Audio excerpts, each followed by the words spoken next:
Visto esto, unas cuantas consideraciones antes de entrar también en otros ejemplos, para también que conozcáis desde dónde trabajamos, ¿no? En este proyecto y en esta perspectiva hay una combinación de aproximaciones y de perspectivas de tipo académico, de tipo teórico. Una tradición muy amplia de la relación entre los medios y de las artes nos capacita especialmente para trabajar en este territorio. Es decir, yo provengo de los estudios de adaptación fílmica. Lo que yo hice durante mucho tiempo fue trabajar cómo la literatura, ya fuera en formato novelesco, teatral o poético, entra en el territorio del audiovisual.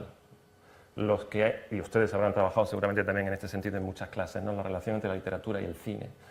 Ese territorio es un territorio idóneo y muy natural para dar el salto a plantearse cómo funcionan las narrativas transmediales, porque siempre dentro de las narrativas transmediales hay un elemento de adaptación, hay un elemento de llevar ese universo, ese personaje. Las narrativas transmediales dependen muchísimo de la centralidad de un personaje fuerte, o ese mundo o ese espacio, tienes que plasmarlo en una novela gráfica, en un videojuego, en un podcast o en una teatralización. Y cada una de esas plataformas, cada uno de esos medios, tiene su propia especificidad mediática. Una de las cosas interesantes en narrativas transmediales es que nos da la oportunidad no tanto de entrar en esos contenidos líquidos como hacen los expertos en marketing, sino enseñar a los alumnos qué es lo que diferencia un medio de otro.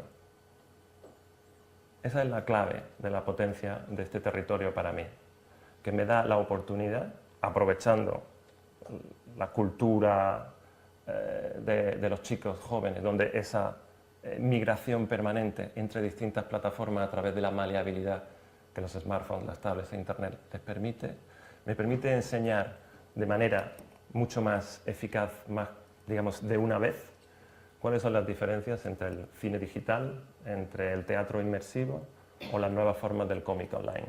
Es decir, no se trata de olvidar cuál es la especificidad de cada medio, sino de aprovechar la oportunidad para que, al verse obligados a contar la historia en distintos medios, conozcan cuáles son las características también históricas de esos medios.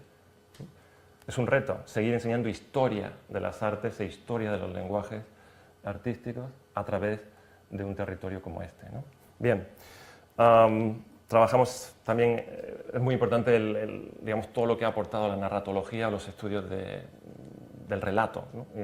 y la semiótica en este caso también, que sería una de las ramas del estudio de la comunicación que nos alimenta.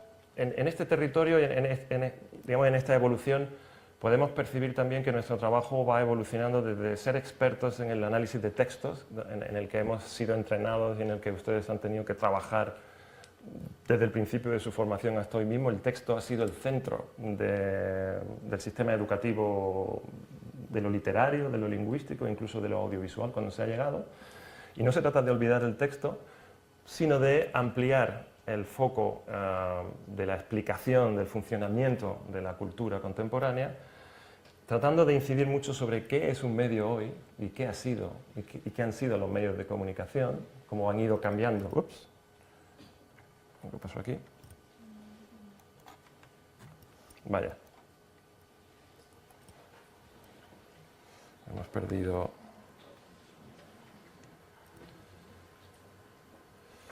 Voy a necesitar aquí un poco de ayuda. ¿Qué han sido los medios en el...? No sé, está bien.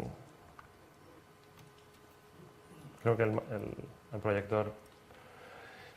y de ahí saltamos a considerar lo que podemos llamar sistemas mediáticos, ¿no? Carlos Scolari habla de ecología de los medios, ¿no?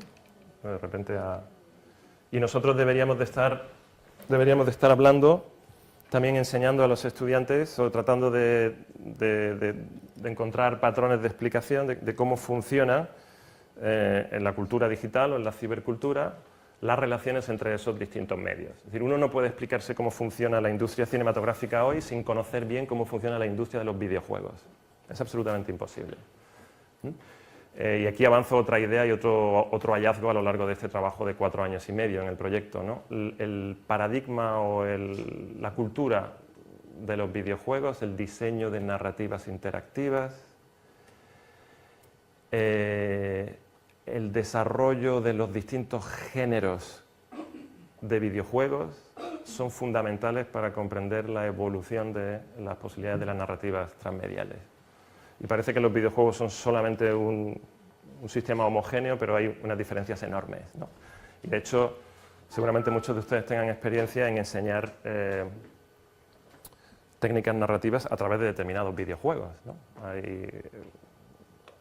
Hay lo que se llaman las historias jugables, ¿no? Y videojuegos como Dear Esther o Firewatch o The Stanley Parable o otros videojuegos muy basados, ¿no? en la narración y en los juegos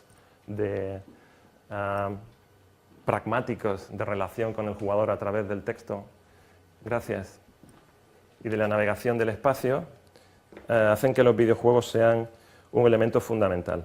En ese territorio teórico vamos a oír hablar de muy distintos conceptos y a veces nos encontramos un poco desbordados y confusos por las nomenclaturas que la literatura y la bibliografía, sobre todo de los académicos, pues estamos proyectando, ¿no? Es importante que los estudiantes sepan qué es y cómo funciona un hipertexto, pero es importante que los estudiantes sepan qué es y cómo funciona un cibertexto. Y un cibertexto es como el hermano mayor del hipertexto, ¿no? Tiene que ver ya con el desarrollo del mundo de los videojuegos y tiene que ver con esos textos inteligentes que reaccionan a la manipulación y a la interacción de los jugadores, lectores o usuarios, ¿no? La cibertextualidad es una nueva forma de entender la construcción de textos culturales que tiene que ver mucho con los videojuegos, pero que no nace con el mundo digital, ¿no? El I Ching, el libro de las adivinaciones de hace 2600 años de la cultura china, es un cibertexto, ¿de acuerdo? Hasta cierto punto, la tradición experimental de la literatura que nace con el Rayuela de Cortázar, pasando por el grupo Oulipo y todos los experimentos en formato impreso y libresco, son cibertextos impresos, son cibertextos predigitales. Una buena clase sobre literatura digital o sobre videojuegos puede empezar mostrando objetos que tienen una naturaleza no realmente diferente, radicalmente diferente respecto a estos espectaculares textos electrónicos que provienen del mundo de la letra y del libro impreso.